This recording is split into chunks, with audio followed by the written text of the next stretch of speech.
Bienvenue à tous, merci de votre fidélité à ce programme que vous attendez depuis quelques heures maintenant, parce que depuis une semaine, nous vous avons annoncé que nous allons parler aujourd'hui de la spiritualité, de la religion. Nous allons parler de ces voies impénétrables du Seigneur. Aujourd'hui, nous allons tenter de comprendre comment ça se passe en République démocratique du Congo. Comment expliquer qu'il y a plus de 15 000 églises en RDC, dont seulement à Kinshasa, plus de la moitié. Il n'y a pas une seule rue où vous ne trouvez des églises face à face, côte à côte. Deux pasteurs naissent chaque jour. Dieu apparaît quasiment à tout le monde. Il y a de prédilections, des prévisions, des guérisons, des miracles. Mais à contrario de cela, beaucoup de misère en RDC, beaucoup de problèmes, beaucoup de guerres et surtout beaucoup d'incompréhension. Nous allons essayer de comprendre parce que Karl Marx le disait, l'Église, c'est l'opium du peuple. La prière, ici, on applique peut-être mal prier sans cesse. Du lundi au vendredi, on ne fait que prier. En même temps, on ne travaille pas. En même temps, l'Église se confond à la gestion de la cité avec la politique au quotidien. Aujourd'hui, on va crever l'abcès. Est-ce qu'il faut interdire ces sectes, ces religions, ces églises? Est-ce qu'il faut réformer? Qu'attendent les pouvoirs publics pour essayer de mettre un peu de l'ordre, alors que le président de la République a lui-même légué, confié la RDC à Dieu? Ici à Kinshasa, chacun a son autorité morale. On ne sait plus comprendre comment la RDC va s'en sortir avec cette spiritualité. Aujourd'hui, on va essayer de comprendre comment les hommes d'église gèrent les foyers d'autrui au quotidien. Pourquoi il y a autant de scandales? C'est toutes ces questions qu'on va répondre avec beaucoup qui sont venus déjà ici, mais également vous, chez vous. Des questions, nous les attendons ici. Nous avons déjà à peu près 200 qui sont avec nous ici. Et nous savons qu'à l'intérieur du pays, à l'extérieur, via l'Internet et les satellites, vous nous suivez. Posez vos questions sans ambages. Bienvenue dans le monde de la spiritualité.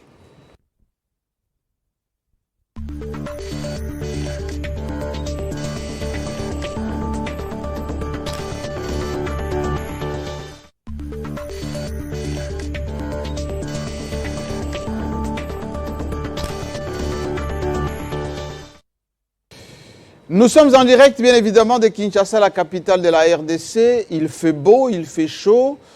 Et c'est demain, le 17 mai, c'est férié. Tout le monde est chez soi en train de suivre ce programme que vous aimez tant, notamment à l'intérieur du pays où les écrans sont placés.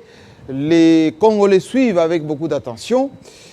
Et j'aimerais, avant de présenter ce plateau, vous faire écouter aussi un homme de Dieu, parce qu'il n'y en a pas... il y en a beaucoup d'ailleurs, beaucoup d'hommes de Dieu qui passent par la télévision maintenant, un peu à l'américaine. Chaque pasteur a sa télévision, sa radio. Voici ce que dit cet homme de Dieu, cet interpellateur. Ça pose cette question d'honnêteté, de simplicité dans la manière de faire. Et j'aimerais qu'on partage ensemble cette pensée. Et juste après, je vais présenter mes invités qui sont déjà en plateau et d'autres qui vont nous rejoindre tout à l'heure. Écoutons, à pression.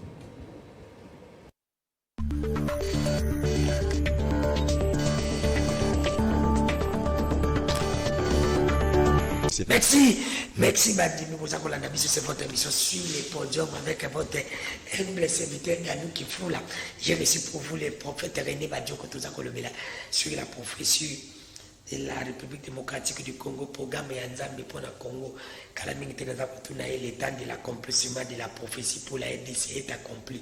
À quoi il s'habille et coquille à Congo dans la passe. Ce pays n'a pas de chance. Ils ont la chance mounene. Ils ont la chance mounene, nous devons comprendre à côté. Plein de gens continuent dans nos okende.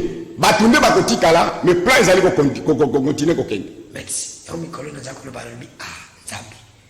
Musi sentiment qu'on fait dans la serre à Mabélé. Azo souffrir dans mon longuet. Capon c'était téléma. Mzunze tana pe moti bambo musi ça parler na yangote. Mais ya zakana ça Mabélé. Mais pourquoi pas continuer biso moko souffrir pour peuple na bina mona bonheur. Pourquoi ma pasteur à l'église beaucoup souffrir pour ma dîme? Bino ba mon abonné. Ma pasteur. Aux attendez ti musisati. Ma politicien. Aux attendez ti musisati zete. Ya kontani na amona na kakutote. Ma ndima na ya souffrir zete telema. Pour zete za na bomoy. Bino pe bo souffrir pour pepe na bina bonka. Ma pasteur bino pe bo souffrir pour ma dîme na bino ba bonka. Na Congo mona ka ba dîme ba zebele. Souffrance. Et pasteur millionnaire.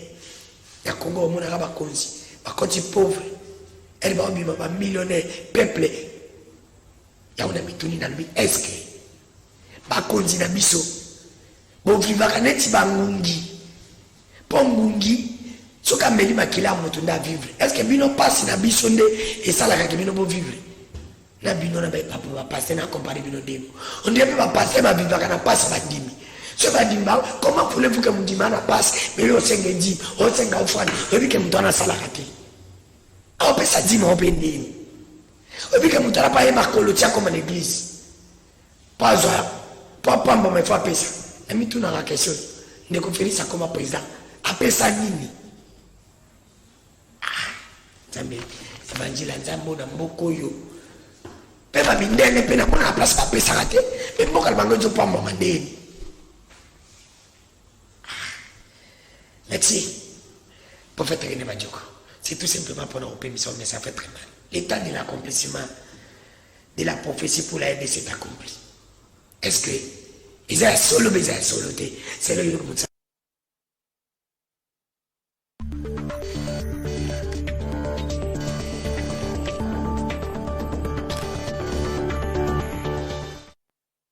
Je sais que tout le monde comprend le lingala, mais pour ceux qui nous suivent dans d'autres pays, traduction littérale, c'est monsieur qui est en même temps animateur à la télévision, qui recevait un pasteur, se pose des questions sur la raison d'être de la religion. Comment se fait-il que les pasteurs vivent mieux que ceux qui viennent à l'église?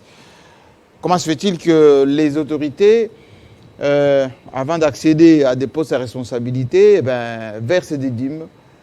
Est-ce que Dieu, pour qu'il vous bénisse, il faut que vous versiez quelque chose? Il y a aussi des dîmes à $50, à $100, à $200, des prières qui coûtent autant. Mais on en parlera tout à l'heure durant l'émission. Je vais quand même maintenant vous présenter les invités qui sont ici avec nous. Révérend Bena Silou, conseiller international de l'église kimbanguiste. Révérend pasteur Kayombo, secrétaire particulier honoraire de Papa Dialungana, kimbanguiste toujours. Xavier Moutandas, disciple du prophète Kakou Philippe. Pasteur Anatole Mouteba, serviteur de Dieu à Kinshasa. Pasteur Black, église Christ glorifié. Pasteur Gétrombaya de l'Assemblée des Saints de Kinshasa. Prophète Daniel Katin de l'église Parole de Feu. Pasteur Xavier Kabemba de l'église Sang Précieux. Pasteur Roger Baka, l'homme des prophéties. Oui, on en a. Pasteur Josué Kiala, église de Mongafula, ici à Kinshasa, Sebeko. Évangéliste Jérémy Onoya, Bannière Kasavubu. Ngangangunza, Bokiti Mboto. Religion africaine, il y en a aussi.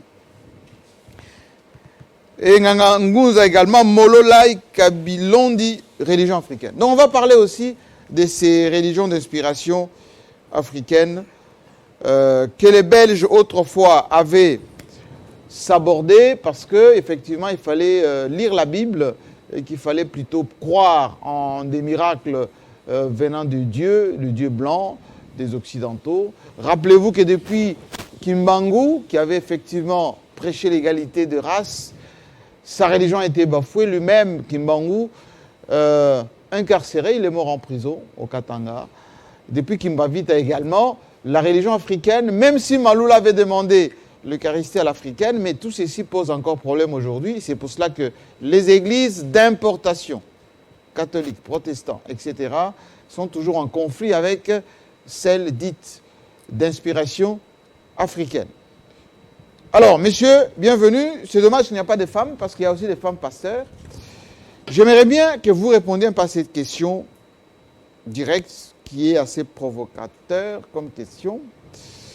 J'aimerais bien qu'il va s'élancer dans ce débat qui est ouvert. Comment un pays aussi grand que le nôtre, la RDC, avec plus de 100 millions d'habitants, avec plus de 15 millions d'églises. 15 000 ou 15 millions 15 000, dont la moitié à Kinshasa. Comment ce pays est pauvre, très pauvre, et qu'il y a autant de péchés qui sont commis chaque jour. Donc vos prières ne servent absolument à rien. Qui s'élance? Vous avez la parole. Présentez-vous. Pasteur Jetro Mbaya. Bienvenue. Merci. J'aimerais d'abord dire, nous devons comprendre. Oui. La mission de l'Église n'est pas de mettre fin au péché dans le monde. Non. Même s'il y aura autant d'églises, le péché ne finira pas.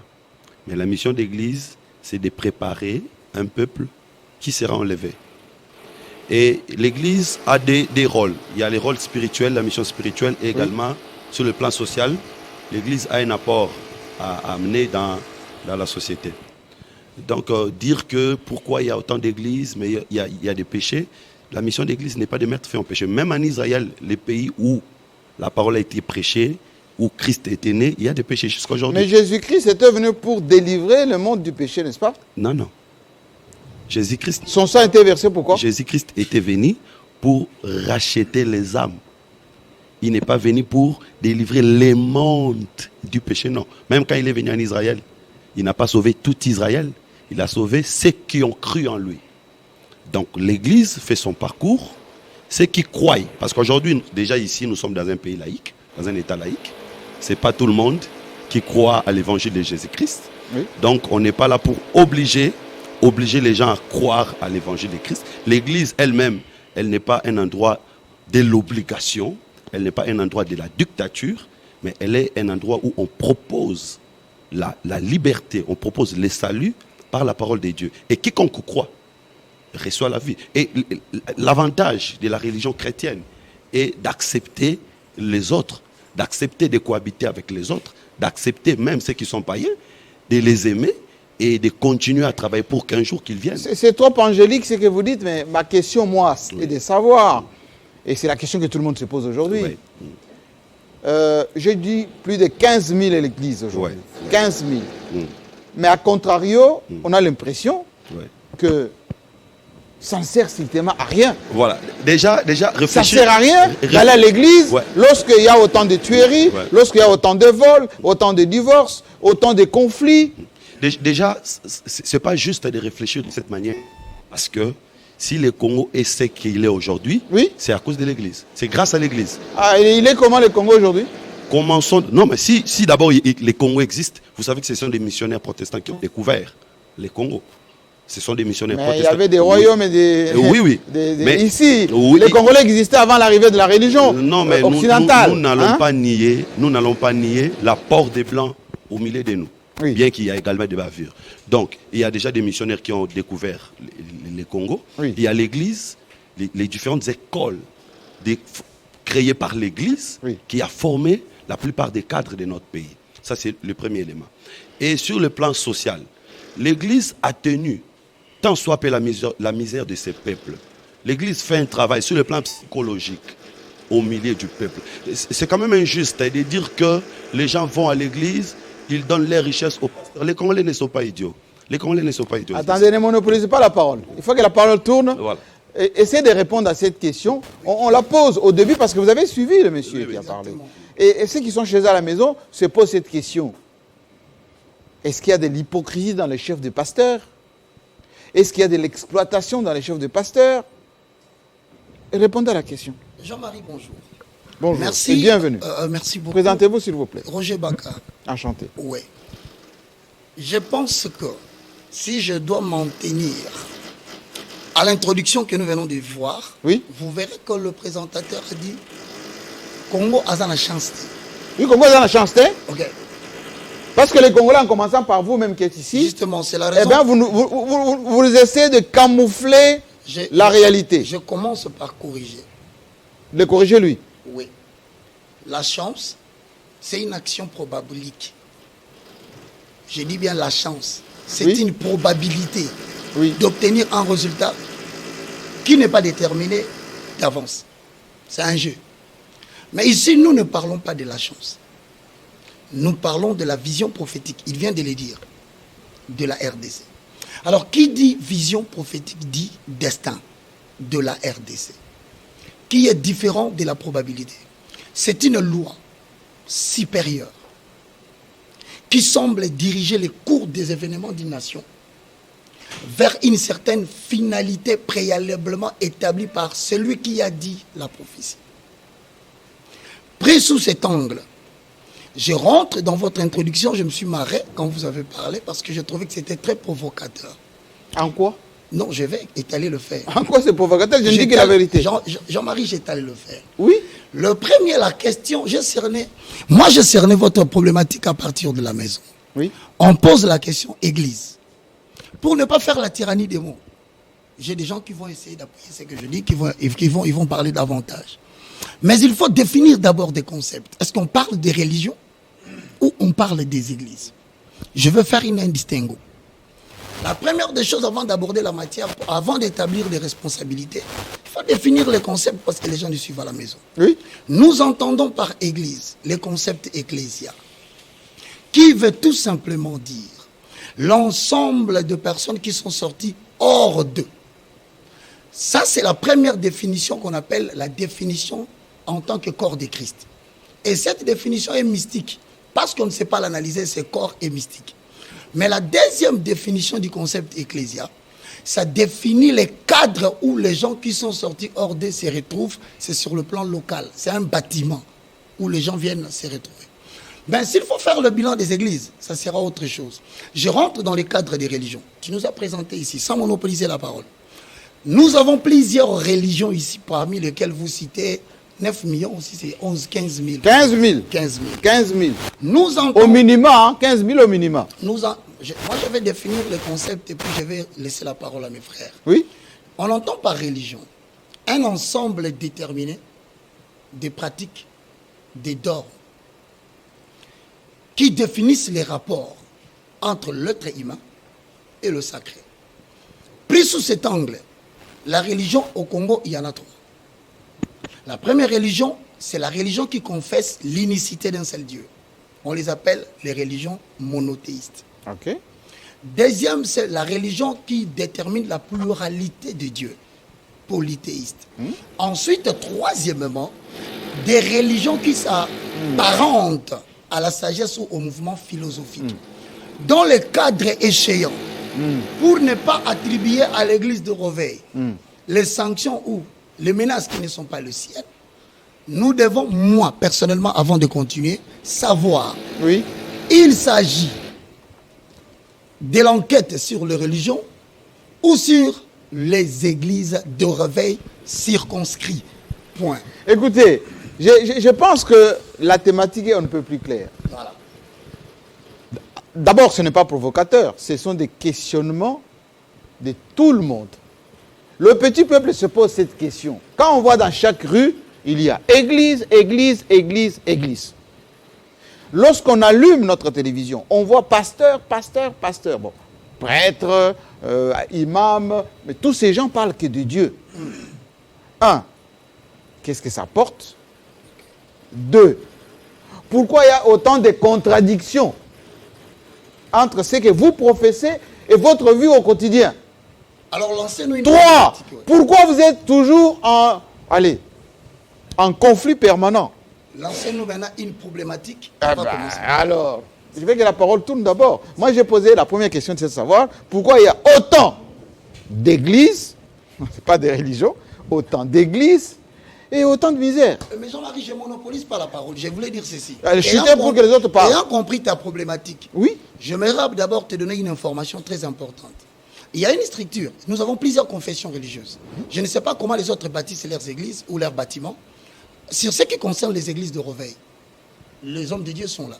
Ce n'est pas les églises de Reveil qui donnent l'autorisation de bâtir, c'est le ministère de la Justice. Oui, oui, donc la responsabilité de le départ est aussi étatique. S'il y a, est aussi étatique. Voilà. S'il y a tant d'églises comme vous le dites, c'est parce que l'État est responsable du fait qu'il a donné l'autorisation aux églises sans... Notamment les ministères de l'Intérieur et de la Justice. Donc je laisse déjà la première réponse. Vous avez la parole. Présentez-vous d'abord. Révérend Benancilo de l'église kimbanguiste. Enchanté, révérend. Et vous faites partie effectivement de l'église d'inspiration africaine de Simo Kimbangu. Avant de répondre à votre question, si vous me permettrez, j'aimerais faire un état des lieux. Oui. Nous, dans l'église kimbanguiste, on n'est pas scandalisé par le fait qu'il y ait 15 000 églises au Congo, etc. Ce n'est pas ça. C'est une indication, ça peut être aussi une bénédiction. Bénédiction. D'avoir autant de sectes. Je vais dire ceci. Nous pouvons capitaliser sur ce qui nous unit et minimiser ce qui nous divise. Voir qu'est-ce que nous avons de ces 15 000 églises que nous pouvons faire pour aller dans le sens positif et qu'est-ce qui peut être éliminé, qui peut être un frein. Mais la que je vais établir avant d'arriver à ce débat, d'échange est le suivant. C'est que l'Afrique, particulièrement la RDC, est le moteur spirituel du monde. Il s'agit d'éducation, je m'explique brièvement. Moteur spirituel du monde. Oui, je m'explique. Lorsqu'on sait que même les Kimbangu a été brimé, les Égyptiens mis de côté, Kimpavita, tout ce qui est d'inspiration africaine, les statues, tout a été satanisé. Je m'explique. Oui.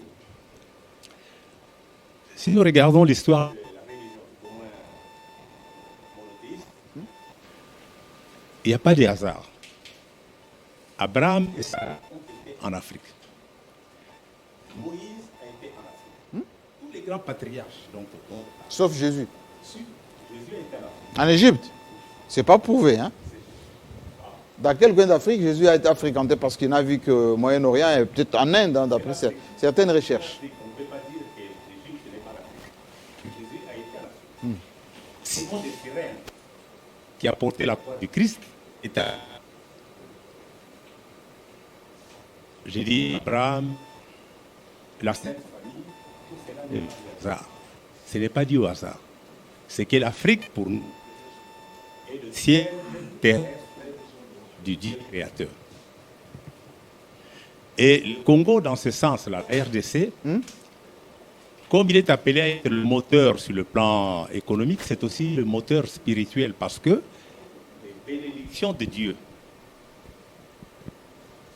Le Congo est pour beaucoup. Alors, je vais, le temps qu'on puisse régler ce micro, j'aimerais que vous regardiez tous ensemble l'état de lieu que nous avons fait. Et vous allez reprendre la parole après. Cet état de lieu circonscrit le cadre dans lequel nous sommes aujourd'hui. Comment il y a autant de pasteurs, autant d'églises, autant de problèmes, autant de contradictions. Voici notre réflexion et puis vous allez continuer avec votre assertion. État des lieux.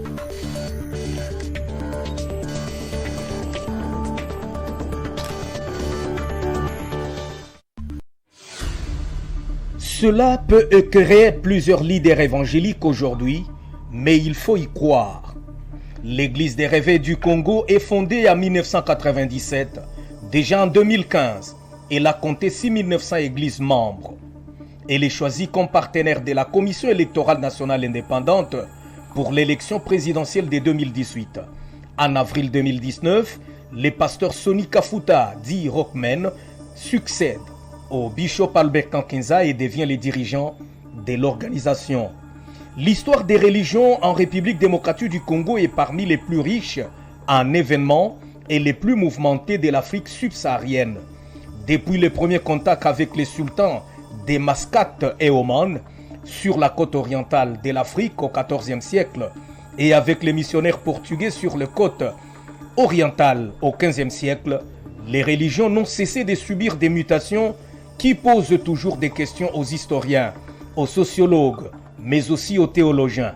Malheureusement, au réveil, devient pasteur qui veut. Jusqu'à la problématique de l'incultation déclenchée en 1960 par un débat resté historique entre les étudiants de la faculté de théologie à l'université de Lovanium à Kinshasa et leurs professeurs, maître des Louvain en Belgique, autour de la possibilité d'une théologie africaine ou théologie des couleurs africaines. Entre les deux extrémités, l'évolution de la pensée missionnaire a été marquée par les questions de l'adaptation de la théologie, de l'implantation de l'Église et de la théologie des prières d'entente. Cette époque est bien révolue. Depuis une décennie, les questions tournent autour du dialogue écuménique ou interreligieux, non seulement entre les interlocuteurs classiques, mais aussi et surtout avec les nouveaux mouvements religieux d'obédience pentecôtiste et afro-islamique chrétienne. Voyez-vous ce qui s'est passé avec les musulmans en la ville-province de Kinshasa, en pleine capitale? L'islam constitue au Congo un îlot de croyants dans la masse des populations des religions traditionnelles et chrétiennes. À peine 1,4%. Saccagé, torsadé, allé à l'extrême, touché au symbole et à la sûreté de l'État, voire tué, cette fois-là, église ou encore succursale de la démocratie au pays dont l'Est de la RDC essuie les larmes et le sang. Si les églises catholiques et protestantes revendiquent encore officiellement près de 80% des membres de la population congolaise, leur suprématie paraît désormais être menacée par les églises indépendantes, dont principalement celles dites des réveils spirituels. Elles pullulent actuellement à Kinshasa, la capitale, tout comme à l'intérieur du pays. Mais avec quel leadership, théologien ou non, avec vocation ou pas? Les dénominateurs communs, c'est être appelé pasteur, dont l'argent proviendra des très pauvres par un évangile magico-religieux. Leur apparition en Afrique remonte aux années 1980 et leur propagation massive au Congo est presque liée à la déstabilisation socio-économique et politique du pays à partir de 1990.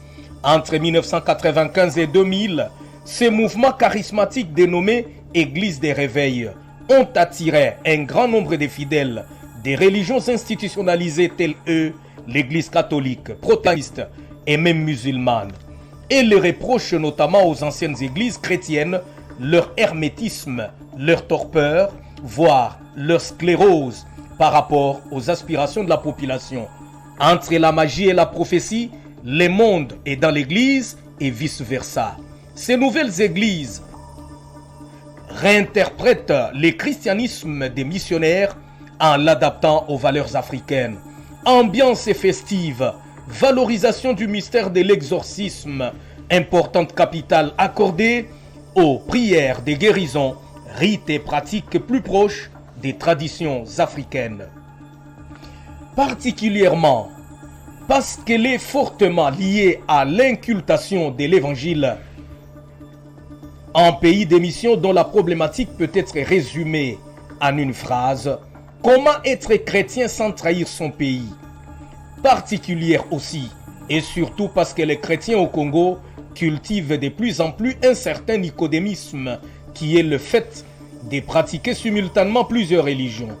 La question qui se pose dans cette situation religieuse est la suivante: comment procéder à l'intégration des églises et des réveils dans les rangs des interlocuteurs du dialogue écuménique et interreligieux, dans le respect et l'adaptation des normes qui conviennent à toutes les communautés religieuses en dialogue? Faut-il les restructurer, les enregistrer comme des boutiques et magasins, ou encore les verrouiller définitivement? Avec la poussée grandissante de nouveaux mouvements religieux, la question devient urgente et profonde. Les fondements de cette question nous a incité à considérer qu'il faut redéfinir et préciser, faire la part des choses entre la tribune politique et la prédication, un pasteur et une star mondaine, une église et un centre commercial, soit Dieu, soit maman. Le conflit n'est plus avec l'église catholique seulement. Entre elles, dites des réveils, les violons ne s'accordaient pas. Le terme réveil qui devient aujourd'hui l'épithète de nouveaux mouvements religieux qui posent question dans la problématique prend sa doute, son origine et son sens dans cet environnement socioculturel, politique et historique du pays. Qui soutient qui et quelle église apporte quoi dans les sociodéveloppements de la RDC? Les fermer ou les recycler, les rectifier? Il n'est pas encore trop tard.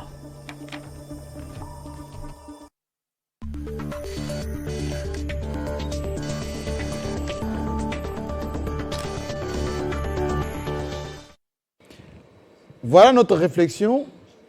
Une analyse, on va dire, transversale, 360 degrés. Vous êtes représentant de l'église kimbanguiste ici. Est-ce que Kimbangu avait tort ou raison de penser que les Africains pouvaient aussi avoir de la spiritualité, de l'inspiration? Et d'ailleurs, l'un des mots évoqués tout à l'heure, c'est les divisions. Les kimbanguistes aussi, vous êtes victimes des divisions. Continuez avec votre réflexion de tout à l'heure et essayez de répondre à mes questions, sans tomber dans la prédication déguisée. C'est la tentation des pasteurs. Dès que vous avez la tribune, vous ne vous gênez pas. On est suivi par des millions de gens à travers le monde. Je m'excuse si vous voulez bien résumer la question. La question était de savoir, un pays aussi immense que le nôtre, plus de 100 millions d'habitants, riche en potentialité économique, minérale, les espaces, les eaux, etc. Avec plus de 15 000 églises, ou si vous voulez, oui, églises. Tout à l'heure on parlait des religions, mais je préfère église. Avec autant de pasteurs, dont Semo Kimbangu, prophète, qui n'est plus de ce monde. A contrario, trop de misère, trop de contradictions, trop de divisions. Ce qui veut dire que ça ne sert à rien de croire. Je souligne. Ça ne sert à rien de croire. Non, ça serait extrême. Le spirituel les athées auraient raison. Le spirituel est le soubassement du matériel. Donc, dire ne pas croire, c'est compromettre son existence même. Parce que même les peuples que nous pouvons considérer comme technologiquement les plus primitifs, mais ils croient en Dieu. La notion de la croyance à un être suprême, à un Dieu, est inhérente à l'être humain. Donc là n'est pas la question. Le problème est plutôt celui de savoir comment nous pouvons capitaliser sur la prolifération de ces églises qui sont chez nous. Plus de 15 000.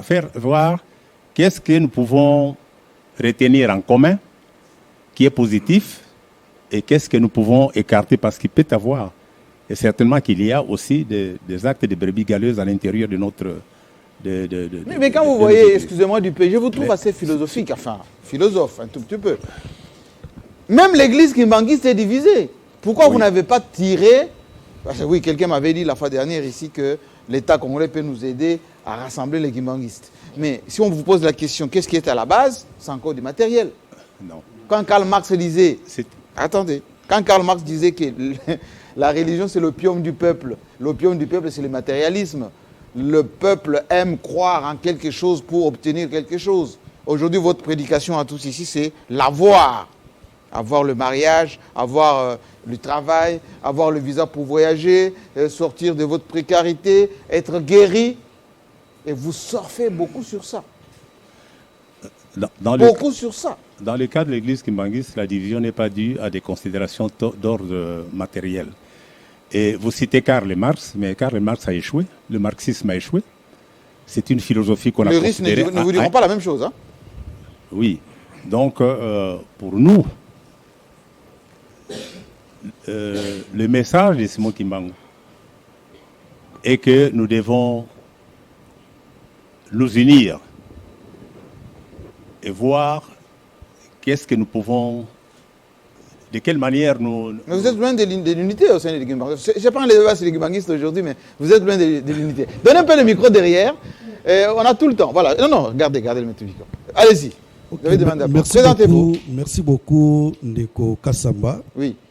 Moi, c'est Ngangangunza Mololai Kabilondi. Ngangangunza Mololai Kabilondi.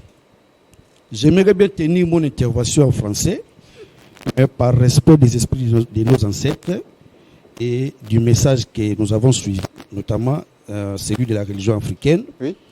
Je vais bien intervenir en lingala. Pourquoi on va attendre la lingala? Nalobi yangoke par respect des esprits de nos ancêtres. Mangomba motonyo swazana milimo tout autour na ye, azana molimo na kati na ye, pe tout autour na ye. vidéo nyonso tozomona ezali rempli des esprits. Mangomba ezali ebele na RDC, kasi population azali kokrupir na misère. Makasi. Elingi koloba mangomba wana na yango te nde population akoki kozwa salut bolamu ko koyela ye. Kaka na bino bangunza. Nazokene malembe wana kumeminga na suka. Nazokene malembe. Pamba te mangomba wana yambwe yawa na Afrique to na Congo. Congolais lela ki boete to pe africain lela ki boete. Botangi bino na sona histoire. Tozala ki na ba industrie opulente. Tango tozo sambela mvidi mukulu. Mao janangila. A Congo nzapa nzoli mpumu tulendo. Tozala ki na administration africaine. O ezala ki très bien respectée. C'est pourquoi bomoni tozala ki na ba empire, ba organisation politique de pointe. Et la technologie ezala ki likolo boyebi malamu ndeko kasamba. Tozwa ki na âge de la pierre taillé, âge de la pierre polie et âge de métaux. Dans âge de métaux, qu'est-ce que nous avons fait? Et ça, babiloko, et ça, bakoko na biso basalaki, tango non basambelaki. Mais bakoko na biso wana ba pe ta mindele baye, bazu oya bango spiritualité ba pesi na ba malembe ba mindele ba sopeli mai, ba lobi ezebiloko Satan botika. Ndeko kasamba malembe. Nyoso wana explication ezali. Bakoko na biso bazalaki malamu na côté politique basorganiser ki malamu. Essaye quand même tout reconnaître ngo, mais avec l'appui ya spiritualité nini. Kaka spiritualité na bango africaine. Ce n'est que lorsque spiritualité étrangère et kotiawa. Boyo karwa Léopold Denga lobi na kanisi botanga ba discours wana. Boyo kanenga zoloba. Votre tâche n'est point d'apprendre aux noirs à connaître Dieu. Ils le connaissent déjà. Il prie Nvidi Mukuru à Congo et que sais-je encore. Oui, d'accord. Mais est-ce que donc biso na koyeba na biso, hein, ndenge tozaki en contact na Zambé, tout ça ba esprit. Est-ce que tu ko bombata ba biloko moko pembeni pour se développer te biso to opinion sur ba bindele et tikali ka kolata ndenge bozo la talata wana ba biko tout ça. Alors que misère eza na biso, souffrance eza na biso. Monsieur Kasamba. Ka pona koloka baninga ko sala ka bango pakama mabe. Biso spiritualité na biso za koloka baninga te.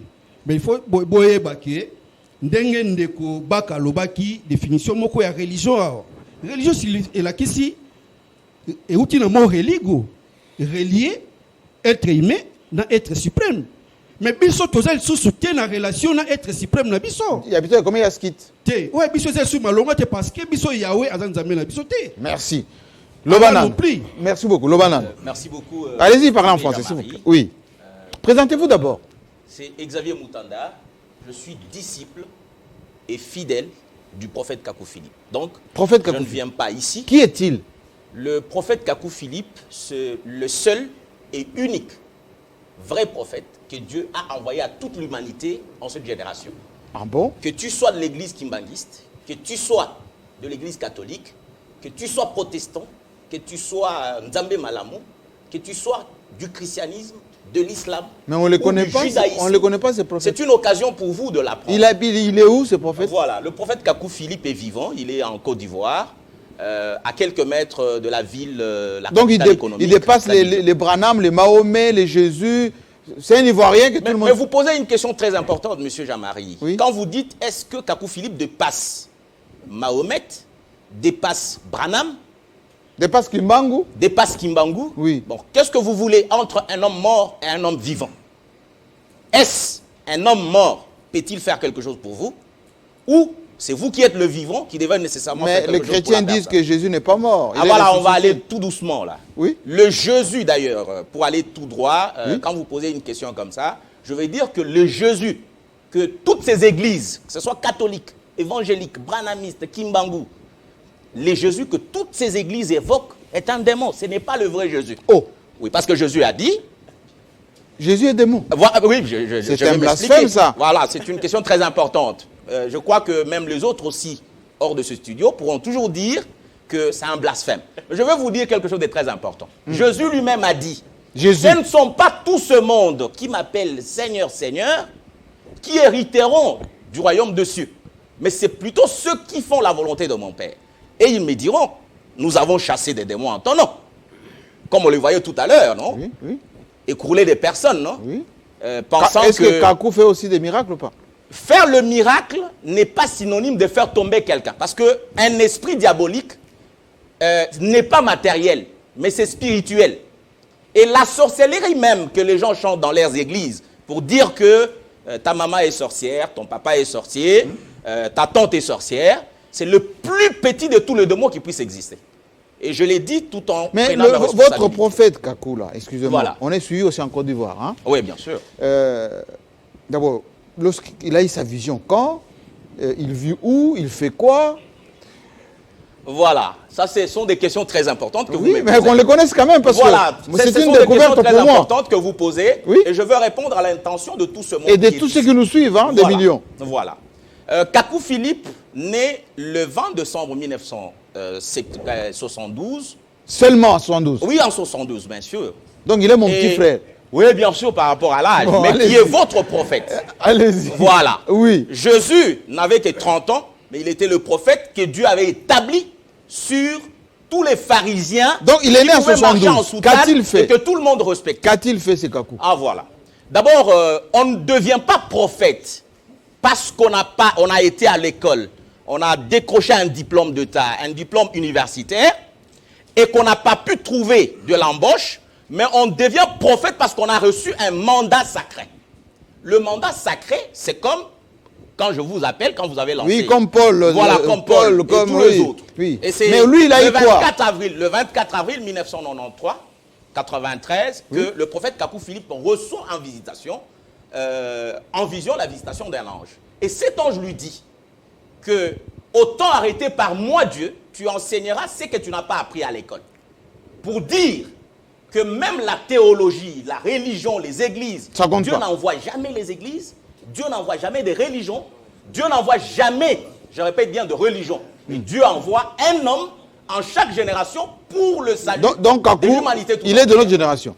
Oui. Merci. S'il vous plaît, oui, alors, je crois, M. Jean-Marie, nous devons être ordonnés. Allez-y. Je crois que la question m'a été posée. Répondez. Pendant que M. Bata Répondez. voilà. Répondez. Voilà. Répondez. La question très importante. Le prophète Kakou Philippe, c'est le prophète envoyé à toute l'humanité. Et pour répondre directement à votre question qui est très importante, celle de savoir pourquoi la multiplicité des églises en RDC, mais plus de souffrance. Je vais aller tout droit. Y compris Kakou, parce que vous êtes son représentant. Tout droit et puis je vais expliquer par rapport à Kakou Philippe. Oui. Le porteur ou la cause des malheurs des Congolais, ce sont les pasteurs des églises. Ça, c'est faux. Ce sont ça, la les cause. églises. Je l'assume. Allez-y, laissez, chacun son tour. Monsieur Jean-Marie, je vais le prouver. Oui. Donc je dois descendre, Dites-le. je dois descendre un peu trop bas pour donner ma petite leçon. Oui. Les églises n'ont pas commencé aujourd'hui. Jésus de Nazareth, lorsqu'il est venu, il a trouvé des pharisiens. Il a trouvé des sadducéens. Qu'ont-ils fait pour le peuple juif? Rien, absolument. Et s'ils n'ont pas pu faire quelque chose pour le peuple juif, ce ne sont pas ces églises qui sont des partis politiques religieux. Écoutez, je dis bien, partis politiques religieux. Partis politiques religieux qui pourront faire quelque chose pour les Congolais. De tous ceux qui sont assis ici, personne ne dira qu'il n'a reçu un député dans son assemblée et qui lui a donné une cagnotte afin qu'il reçoive de l'électorat. Gardez la suite, voilà. Gardez la suite, gardez la suite. Allez-y. Merci beaucoup. Je préfère que ça soit comme ça. Vous voyez, ça suscite des expressions maintenant. Allez-y, allez-y. Présentez-vous, s'il vous plaît. C'est le prophète Daniel Katen. Ah, prophète. Mais est-ce que vous croyez en Kakou ou pas? Parce qu'on a dit, il est venu, vous supplantez, vous tous, Jésus y compris. Allez-y. Il faut d'abord... D'abord, excusez-moi, je vais dire directement. Comment on devient prophète? Voilà. La Bible est claire. La Bible dit dans 1 Corinthiens, il a donné aux uns comme apôtres, aux autres comme prophètes, et c'est comme ça qu'il appelle. Quand on parle de Kakou Fouli, pour moi d'ailleurs je ne le connais pas. Et non mais dites-moi vous personnellement, à partir de quand on vous a appelé prophète et qu'est-ce qu'il y a de particulier chez vous? Quand le Seigneur a appelé, parce qu'on était en train de faire autre chose, et quand le Seigneur, on a reçu l'appel du Seigneur. L'appel du Seigneur, il est authentique. Il faut réellement écouter ça. Et si le Seigneur vous appelle, il confirme. Dans votre cas, ça s'est passé comment? Comment? Dans votre cas, la prophétie, la visitation, Comment vous avez vécu ça? Je crois que si on entre là-bas... Non, juste en quelques mots. Ok.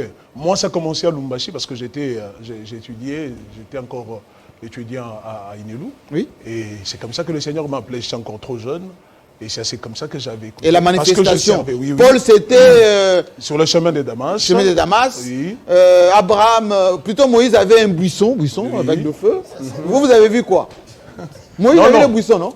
Moi, je n'ai pas vu tout ça. Et Kimbangu a vu quoi? Kimbangu a vu quoi? Quelqu'un lui a parlé. Okay. Vous avez vu que? Non, moi ce n'était pas une vision telle, mais c'est l'appel, la voix du Seigneur. Vous avez entendu une voix? Tout à fait une voix audible. Qui vous disait quoi? Et qui est confirmée aussi par mon père, parce qu'on ne peut pas devenir un prophète ou un homme de Dieu comme ça si tu n'as pas, c'est lui qui t'a encadré, tu n'as pas un père, tu n'es pas sorti de quelque part. Je suis sorti le père charnel ou spirituel? Spirituel. Je suis sorti d'un père, et tout le monde le connaît, c'est Albert Lukusa. Et c'est par là, et tout a commencé. Alors, d'abord, ça m'étonne d'attendre mon bien-aimé de ce qu'il vient de dire. Il a dit d'abord que Jésus était un démon, mais il prend Jésus comme un exemple. Ouais, c'est d'abord des choses... Non. Reviendrai vers donc, ça. Il prend Jésus comme un démon, et en même temps, il prend Jésus comme un exemple. Et c'est le même Jésus là qui a parlé à Cacopholie. C'est-à-dire que c'est le monde en envers. Et puis en plus, Jésus était partout. Aujourd'hui, Jésus, nous parlons de Jésus dans la Bible. Je ne sais pas, on parle de Cacopholie où? Donc, ce n'est pas ça pour ça. Lui, c'est en 72 seulement qu'il est né. Et puis, autre chose, Jean-Marie, par rapport à ce qu'on était en train de parler. Je vois là-bas, vous avez écrit Église des réveils. Je ne sais pas si nous sommes ici pour parler des églises de réveil ou parlons de religion. Il faut savoir. On parle de deux. De quoi? C'est ça. D'abord, je circonscris encore une fois. Je vous parler de la foi. Si vous avez la Bible avec vous, permettez, oui. Dans Hébreu 11, on parle bien de la foi. Ok. Bien. Okay. Hébreu, n'est-ce pas? Ok. 11. Ok. Je connais un tout petit peu quand même. D'accord. Et cette foi pousse les Congolais à croire, parce qu'ils lisent une extension, ce qui est écrit dans Hébreu. Croire en quelque chose, dans l'espérance de quelque chose. Donc, vous les embarquez dedans. Vous, les prophètes, les pasteurs, il faut croire en quelque chose que vous ne voyez pas, l'espérance de ce qui va arriver, etc. Et ce qui fait croire aux gens qui peuvent prier, même s'ils ne voient pas la matérialisation tout de suite, ils attendront. Et dans cette attente, les gens meurent. Les gens sacrifient le peu qu'ils ont. Les gens peuvent même quitter leur famille. Vous les poussez à quitter leur propre famille charnelle. Dire, voilà, comme les témoins de Jéhovah, quittez du milieu d'eux, retrouvez vos frères et sœurs. Vous interdisez même à d'autres de se marier avec d'autres, parce que vous dites, ce ne sont pas vos frères. Tout ça, ça pose des problèmes de sous-développement. D'où j'ai posé cette question. Pourquoi il y a autant de croyances? Autant de gens qui croient en Hébreu 11 là. Mais pourquoi il y a autant de misère, autant de problèmes, autant de contradictions? Voilà, parce que vous êtes là. D'accord. Répondez. D'abord, moi je suis de l'église du réveil. Okay? Oui. Quand là-bas nous voyons que vous avez écrit, c'était l'église du réveil, c'est pour ça que j'avais voulu savoir d'abord. Vous y compris? Il faut savoir. La catholique y compris, Kimbangu, non. Catholique Kimbangu, ce n'est pas réveil. C'est différent. Non, église aussi. Ok. D'abord, comme vous avez dit, les églises du réveil au Congo ne sont plus, selon le ministère de l'Intérieur, plus de 18 000. À Kinshasa, c'est oui, plus de 18 000 églises. Mon Dieu. D'accord. Et pourquoi d'abord l'église de réveil n'est pas une église que les Occidents ou bien les missionnaires. Ça vient des États-Unis? Non, nous sommes une église autochtone. C'est normal nous ne sommes pas dans la prolifération, nous sommes dans la multiplication des églises. Et c'est normal parce que nous sommes ici chez nous. Et je vous apprends que l'église du réveil a beaucoup contribué. À quoi? Oui, et il continue toujours à contribuer. À pomper les mabons des chrétiens. Est-ce que vous savez que le pasteur prend beaucoup des enfants et beaucoup de familles en charge aussi? Dans quel orphelinat? Je vous l'ai dit. Vous en avez combien? Il y en a, oui. Il y en a beaucoup. Il faut me donner des adresses. Si. J'aimerais bien que... Attendez. La parole Jean-Marie. Ça sera bien au lieu que... Écoute, je demande une minute. Mention de oui. Mais c'est un débat. C'est l'agora. Oui. Je tournerai vers vous. Nous avons 2 heures d'émission. Ne vous inquiétez pas. Nous avons 2 heures. Allez-y. Je pense que vous avez fait la dernière fois un bilan sur l'Équateur. Oui. On fera le bilan ici. Hein? Ici, oui. Là, on est dans le constat, là. Voilà. Et donc, je pense qu'il y a des autorités qui nous suivent. Je ne veux pas qu'ils aient l'impression que les gens qui sont assis ici ne savent pas cerner l'introduction, le développement et la conclusion. Vous savez pourquoi on a introduit cette émission? Vous avez gardé la parole. Ouais. Gardez la parole. Cette émission est initiée premièrement. Très belle émission. Premièrement. Ouais. Pour faire le point sur la réalité de ce pays. Exact. Le point. Exact. Il y a aujourd'hui chez nous trop d'églises, trop de pasteurs, trop de croyances. Même la politique, les autorités dont vous parlez, sont phagocytées par le pasteur. Chaque ministre, chaque député a son pasteur. Aujourd'hui, chaque cérémonie officielle commence avec une prière, alors que nous sommes un État laïque. Ça pose un problème. Ça pose un problème d'opacité, même des gestions de fonds qui vous sont alloués. Jean-Marie, je ne connais pas une seule église qui a une comptabilité claire. Donc, quand on parle de bonne gouvernance, ça vous touche aussi. Nous y allons. Vous avez la parole. C'est la raison pour laquelle je commençais d'abord par responsabiliser l'État qui attribue l'autorisation des implantations. Moi, je ne veux pas que vous... Donc, abusement. Je refuse qu'on dise aux pasteurs, oui, aux évangélistes, aux docteurs, aux prophètes qui sont responsables de la prolifération des églises. J'ai dit non. C'est l'État. Oui, parce que c'est le ministère de la Justice à travers le ministère de l'Intérieur qui attribue l'autorisation de quelqu'un qui s'élève un bon matin. Abusivement. Voilà. Donc, nous remettons d'abord la première responsabilité à l'État. À l'État congolais. Ministère, je dis bien, le ministère de la Justice. Qui ne fait que donner les autorisations. Et je vous dis pourquoi. Sans vérification, sans savoir. Je vous dis maintenant pourquoi. Oui. Depuis un certain moment donné, le peuple congolais ouvre les yeux sur les domaines politiques, la gestion de sa cité. Je pense que c'est depuis 1980, comme vous venez de le dire. Alors, pour distraire la population, les politiques que je regarde en face nous ont introduit des gens qui n'ont rien à voir avec les fondements réels de ce qu'on appelle la foi ou la croyance. Autrement dit, on a financé des hommes. Paix à son âme. En Rwanda, il aurait mieux expliqué la chose. Honoré Ngwanda. Bien sûr. Lui, il était à la base du mouvement charismatique. Je vais vous dire, les amis sont là, ils vont m'appuyer après. Pour distraire le peuple congolais, il fallait mettre en place des gens qui savent amener les Congolais dans l'illusion et de l'éloigner petit à petit de la considération de la gestion des Donc on regarde moins la chose politique, qu'on soit dans les églises et prier, chanter, et on est distrait par ça. Là, Jean-Marie, tu viens d'arriver. C'est le premier lot, à travers le président Mobutu, paix à son âme. Mais lui, il était le premier à condamner ça. J'ai même sa déclaration. Ne vous étonnez pas. Le frère vient de dire que le malheur des Congolais, c'est l'église. Alors, le malheur de la Côte d'Ivoire, c'est toujours l'église du Congo. Mais au Congo, c'est pour vous dire, je pense qu'il est mieux d'aller faire le Côte d'Ivoire. Je pense qu'il est, premièrement, si on doit parler des histoires, qu'on ne nous amène pas dans des débats inutiles. Nous sommes appelés... Donc les politiciens sont à la base de la multiplicité des églises. Jean-Marie, c'est la première des choses. La deuxième. La deuxième des choses, c'est qu'il y a une certaine léthargie. Quand vous parlez des églises de réveil, le mot réveil veut dire quoi? C'est l'action de renaître. Oui. Qu'est-ce que l'Église a apporté comme renaissance? Rien. Moi, je te réponds. Personnellement, moi là, s'il m'était demandé de faire le bilan, je commencerais par le fait de te dire d'abord, si le peuple congolais souffre, ce n'est pas parce que les pasteurs sont seulement moins sérieux. Non. J'ai donné la première réponse et je continuerai à appuyer jusqu'à ce que vous comprendrez. Votre état de lieu vient de m'interpeller. Premièrement, vous dites, les missionnaires sont arrivés en RDC. Les missionnaires n'ont pas apporté l'évangile. C'est la troisième forme de l'esclavage qu'ils ont amené après avoir échoué avec les deux premiers. Quand ils ont compris que de l'Orient à l'Occident, l'esclavage n'a pas réussi, c'est ainsi qu'au nom de la pacotille, ils sont entrés ici avec la charte de l'impérialiste que l'ami venait de dire. Donc, encore une fois, ce n'est pas la faute des Congolais. Les impérialistes sont entrés par les régimes politiques. Troisième point, je suis en train de relever ici un aspect que vous aviez dit. La pratique des églises. Voilà l'opium où ça se trouve.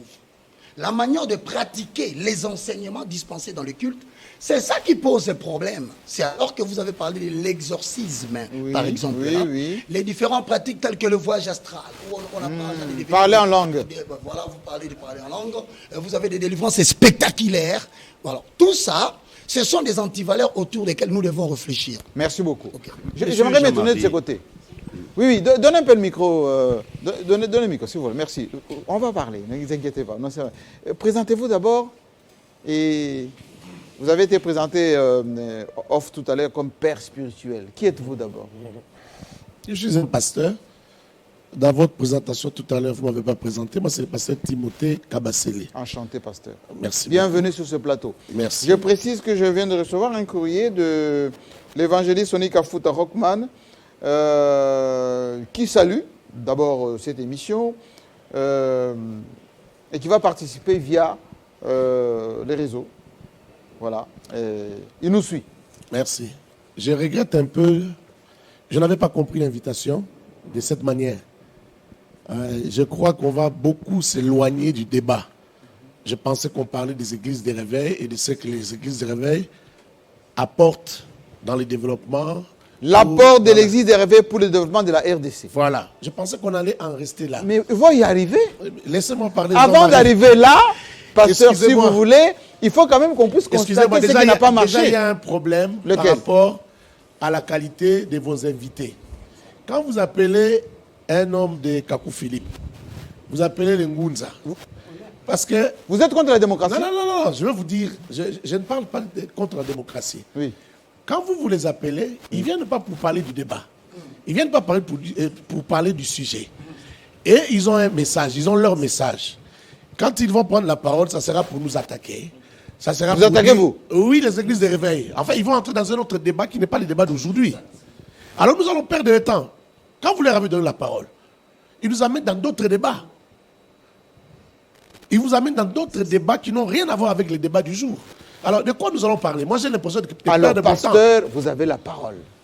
Dites-nous. Je vais essayer de répondre. Est-ce que ce qui a été dit tout à l'heure, que malgré la multiplicité, on parle même de 19 000 églises, oui, y compris des réveils, oui, en majorité. Oui. Le Congo est pauvre, il y a encore des problèmes, beaucoup de misère, beaucoup de contradictions. Oui. Et vous, les pasteurs, vous êtes à la base de beaucoup de ces mots. D'accord. Je vais répondre à votre question. On ne peut pas arriver au développement sans regarder ce qui n'a pas fonctionné. C'est une question très facile. Je vais répondre à votre question. Allez-y. Mais j'aimerais insister sur un détail important. Et les gens dont je viens de parler tout à l'heure, ils vont tirer sur les pasteurs pour dire que ce sont les pasteurs qui ont détruit les pays. Mais à la maison, on parle aussi comme ça. Hein? Parce que, justement, oui. Ça explique, c'est la raison de leur existence. Ils vont vouloir expliquer leur existence de cette manière-là. Mais je vais vous dire, la question du développement, l'Église n'existe pas, premièrement, pour développer les pays. Pour conditionner les âmes aussi. L'homme est tripartite. L'homme est tridimensionnel. L'homme est esprit, âme et corps. L'Église existe pour la spiritualité. C'est-à-dire pour entretenir, développer la spiritualité. Et le papa ici à mes côtés de l'église Kimangiste a essayé de parler un peu de cela. C'est la spiritualité. Il a dit que c'est le spirituel qui est la base du matériel. Mais pasteur, excusez-moi, mais... J'en arrive. Attendez. Soyez un peu patient. Oui, je suis patient, mais ça me pousse à vous poser cette petite question. Cette spiritualité dont vous parlez conditionne l'homme matériel. Cette spiritualité oriente l'homme vers le développement ou pas. Exactement. Donc si vous dites, non, on se limite à l'esprit... Non, je n'ai pas dit qu'on s'est limité. J'ai dit premièrement. J'ai dit l'Église existe premièrement pour s'occuper de la dimension spirituelle. Oui. Vous voyez? J'ai dit premièrement. Mais dans l'Église, les églises en tant qu'organisation, on s'occupe aussi du social. Les églises ont des écoles, les églises ont des hôpitaux, les églises ont... En tout cas, moins les églises de réveil. Hein? Il y en a beaucoup. Vous n'avez pas, autrefois, les Kimbanguistes, vous n'avez pas bien fait votre enquête. Autrefois, les Kimbanguistes avaient des écoles, Les églises de réveil ont plus de 300 écoles à Kinshasa. Pas de la même qualité. Les églises de réveil ont plus de 300 écoles à Kinshasa. Aujourd'hui, les églises de réveil, vous cherchez bien les écoles bien structurées. Il n'y en a pas, les établissements sanitaires bien structurés. Posez-nous la question. On va même des campus, il n'y en a pas. Les catholiques vous dépassent à ce niveau-là. Laissez-moi vous répondre. L'église catholique est une église qui est millénaire. Vous voyez, les églises catholiques, jusqu'il y a peu, recevaient des subventions qui venaient de l'étranger. Les églises de réveil dont vous parlez avec une certaine ironie, sont des églises qui sont dans nos poches. Post-missionnaires. On pompe dans vos poches et pour construire des écoles qui sont à l'image et qui vous enrichissent aussi. Il y a combien de pasteurs qui sont riches dans cette vie? Ah, il y en a une vingtaine. Non, pas beaucoup. Les pasteurs ne sont pas riches. Les pasteurs nigériens sont plus riches que nous à cause de leur population qui a un certain niveau, qui a un certain pouvoir d'achat. Nous, notre pouvoir d'achat est pauvre et très bas. Vous savez pourquoi? Parce que les politiciens ne font pas leur travail. Depuis 60 jusqu'au jour, oui, mais justement, les politiciens ne font pas leur travail. Que chacun fasse son travail. Que les politiciens, et vous qui marchez avec les politiciens, ne commencez pas à dire... Vous surtout. Non, vous ne devez Les pas commencer à pasteurs dire, surtout. oh, les pasteurs ont détruit les églises. Notre mission, ce n'est pas, on détruit les pays. Notre mission, ce n'est pas première. Ce n'est pas nous qui prenons les décisions à l'Assemblée nationale. Ce n'est pas nous qui prenons les décisions au gouvernement. Ce n'est pas nous qui prenons les décisions à la présidence de la République. Si. Non. Ce n'est pas le pasteur Si. qui fait les politiques. Est-ce que vous savez que chaque cérémonie officielle, le pasteur commence par prier? Non, non, ça c'est... Est-ce que vous savez que chaque politicien, ça, c'est pas les il a débats. son pasteur? Ça, c'est pas Est-ce ça que le vous débat. savez que, pour élire les députés, le président, c'est vous, les églises, qui organisez? Non, non, ça c'est une église qui est inféodée par les politiques ou les politiciens. Vous voyez? La CENI est gérée par qui? La CENI. Oui. Mais la CENI, c'est pour gérer les C'est choix. vous. Mais qu'est-ce que ça a à voir avec la politique? Oh, mais toute la CENI, c'est ça la Non, politique. vous n'avez pas compris. La politique, c'est La la CENI, gestion... c'est ça la politique. Non, il ne faut pas rire. C'est la gestion de la La cité, CENI, c'est ça la politique. Je sais ce que je suis en train de dire. Oui. La politique, donner à l'église d'organiser le choix, c'est parce que l'église est supposée être au milieu du village, c'est-à-dire neutre, Oui. la société civile. Vous voyez? Oui. On lui donne les choix pour organiser, enfin, la possibilité d'organiser la CENI. Mais ce n'est pas ça la politique. Ce n'est pas ça la politique Mais au c'est lui qui est quotidien. choisi. Ce n'est C'est pas celui ça. Ce n'est pas ça c'est qui lui qui détruit va les pays. gérer. Monsieur Jean-Marie, vous Oui. êtes docteur, vous Oui. êtes thésard. Oui. Ce n'est pas ça qui détruit les pays. Parce que ce n'est pas ça qui gère la cité au quotidien. Ceux qui gèrent la cité au quotidien, ce sont les politiciens qui sont au cœur des scandales. 10 millions volés là-bas, 200 millions volés par là, 400 millions, avec un budget de 4 milliards. C'est là que se trouve le problème du développement. Quand vous posez les problèmes du développement aux églises, vous posez mal les problèmes. Les églises au monde des écoles. Pasteur.